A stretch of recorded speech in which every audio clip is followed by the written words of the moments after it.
Salut les amis, donc là j'ai changé d'hôtel à Punta Cana, je vous explique rapidement en fait pourquoi, mais c'est plutôt cool, je suis là pour 2 ou 3 jours, c'est très joli, je vous fais visiter la chambre, je vous explique le pourquoi. Alors, la chambre est cool, alors, je suis invité pendant, alors je fais d'abord le petit tour et je vous explique, d'accord.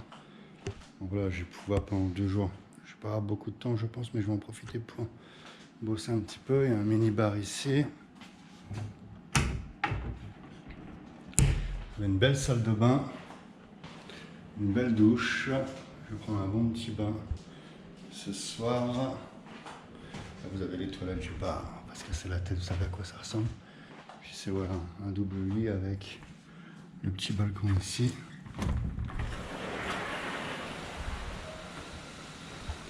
Ouais, je trouve ça plutôt sympa, c'est mignon. Bon, là, le temps est un peu chargé.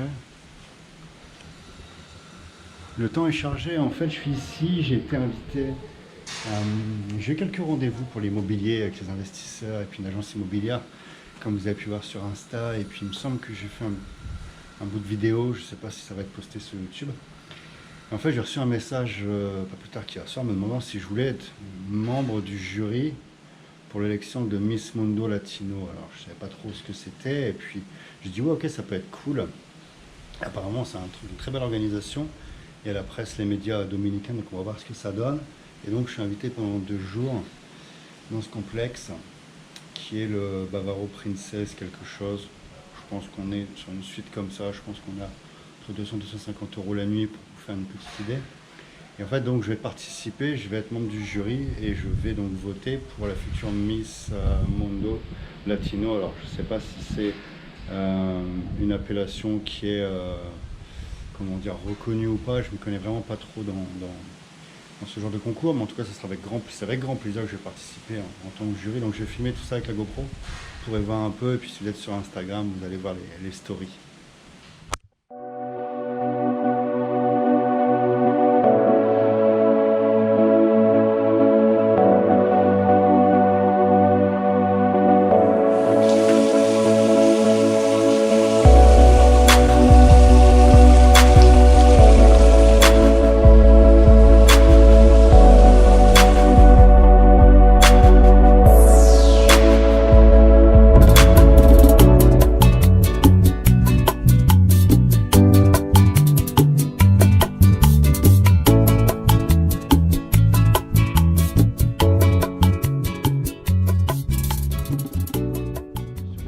Depuis un mois, ça va être le premier vlog il me semble sur la chaîne. Donc, je vais vous montrer, là je suis dans une résidence, c'est à Los Corrales. Et voilà, on sort de la maison et on a la plage, voilà, la plage juste derrière. Alors il va y avoir beaucoup de vent, vous m'excuserez pour le son, il va y avoir énormément de vent, mais je vais vous montrer le décor, à quoi ça ressemble.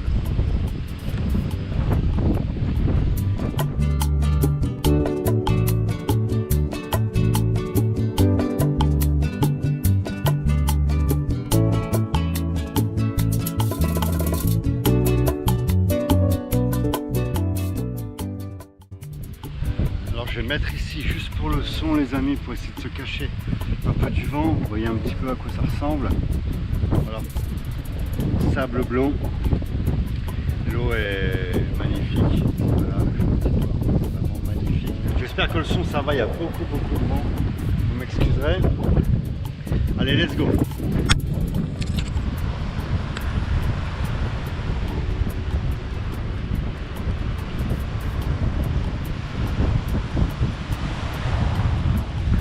Là vous voyez le matin en fait je démarre le run juste ici, en fait je démarre de là, je vais jusque les bateaux, la côte qu'on voit là-bas. Aller-retour ça fait à peu près une demi-heure. Avec la chaleur et l'humidité les amis qu'il fait ici, c'est beaucoup plus je trouve compliqué que lorsque je cours voilà en Europe. Mais c'est très efficace, en plus le réveil à jeun, je fais ça à jeun, ça fait du bien quoi.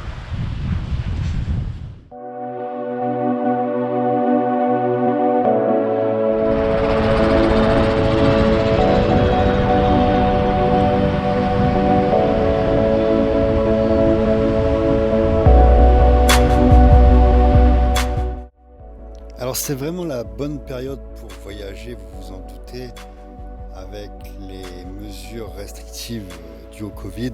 On peut profiter des plages de sable blanc sans la blinde de touristes parce que vous savez très bien que la République dominicaine c'est une destination tourisme de masse et là c'est très, très agréable.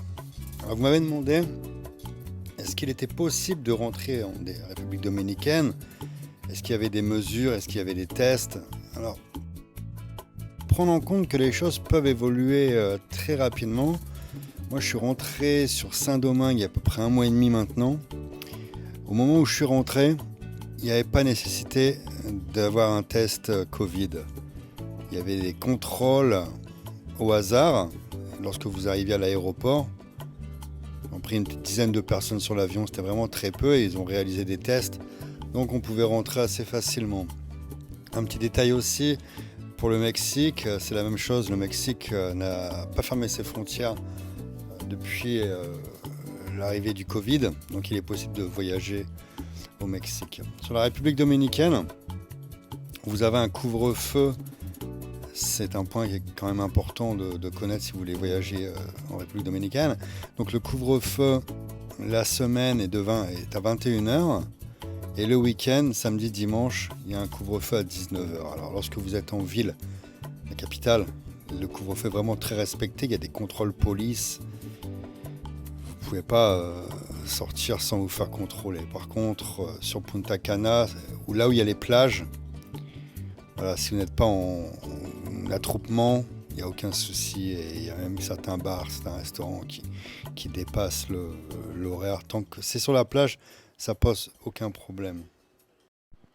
Alors il est certain que si vous pouvez voyager en République dominicaine et dans les pays qui d'habitude reçoivent du tourisme de masse, c'est clair que c'est très agréable parce que vous pouvez profiter à la fois des plages, des excursions. Il n'y a pas énormément de monde. Donc vous avez cet avantage. Regardez sur les vidéos, on voit qu'on n'est vraiment pas dérangé. Alors vous avez été également nombreux à me poser des questions sur Facebook, dans vos commentaires, au sujet du Covid. Vous me demandiez comment était perçue l'épidémie là, sur l'île. Alors, il faut savoir que vous avez 2 types, bien entendu, que l'on a partout dans le monde, 2 types de personnes. Il y a ceux qui sont vraiment inquiets, qui ont le masque en continu, et puis d'autres qui ne portent pas de masque. Alors il faut savoir que sur la capitale, tout le monde porte le masque. Sur Punta Cana, c'est les plages, vous vous doutez bien que les gens se baignent, etc. Donc il n'y a personne qui porte de masque uniquement lorsque vous rentrez dans les centres commerciaux, les petites boutiques, les pharmacies, bref, tous les commerces, on vous oblige à porter le masque. Par contre, c'est vraiment pris au sérieux, vraiment les hôtels, vous savez que c'est leur business. Donc ils ont souhaité réouvrir le plus rapidement possible pour, voilà, c'est avec le tourisme que l'île fonctionne, que l'île tourne. Donc c'est vraiment bien organisé, les contrôles, température, les mains, les masques, le nettoyage des chambres. C'est vraiment, vraiment très, très bien structuré. Ils prennent vraiment pas ça à la légère, ils prennent leur rôle très au sérieux. Parce que voilà, s'il y a une seconde vague pour eux, c'est réellement la catastrophe. On voit d'ailleurs les vendeurs de plage qui sont pour beaucoup en provenance d'Haïti, voilà, ils ont faim, quoi. Ils ont besoin de faire du business, c'est très très calme. Et d'ailleurs, je me suis promené dans Punta Cana Centre, une ville que je connais assez bien, et j'étais surpris parce que dans le centre commercial, on voit qu'il y a des franchises qui ont fermé. J'ai jamais cru voir ça en fait dans cette vie. On voit des Pizza Hut, des Papa John's, etc. qui ont fermé. Alors ils vont certainement réouvrir, mais c'est fermé actuellement, quoi. Donc ça a fait quand même de gros dégâts.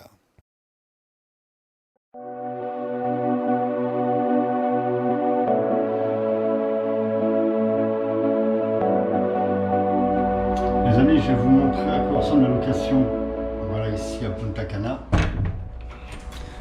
Alors là, il y a la chambre. Voilà, c'est une chambre classique, sympa.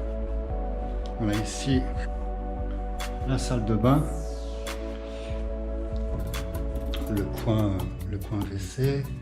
Ici, c'est pour ranger les vêtements. Il va falloir que je vide mes bagages.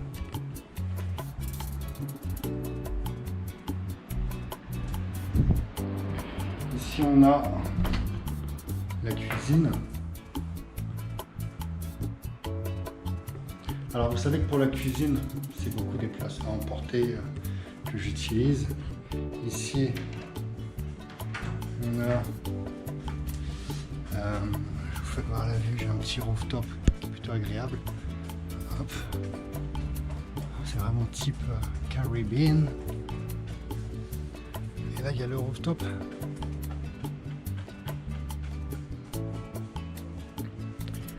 Alors voilà, c'est sur 2 étages. Là, je suis vraiment bien pour pouvoir.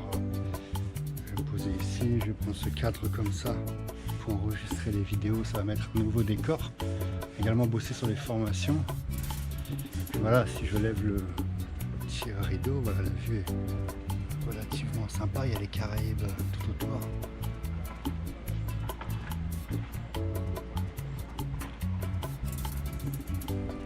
Alors une location de ce type, voilà, on est aux alentours de 1500 € sur un mois sur Punta Cana.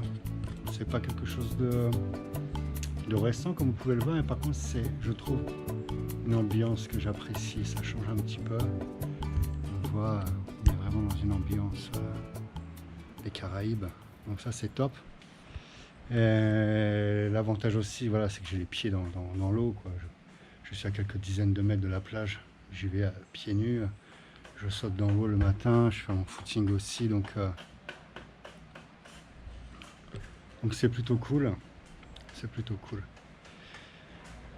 Hop, regardez la petite vue. Je vous en fais encore profiter.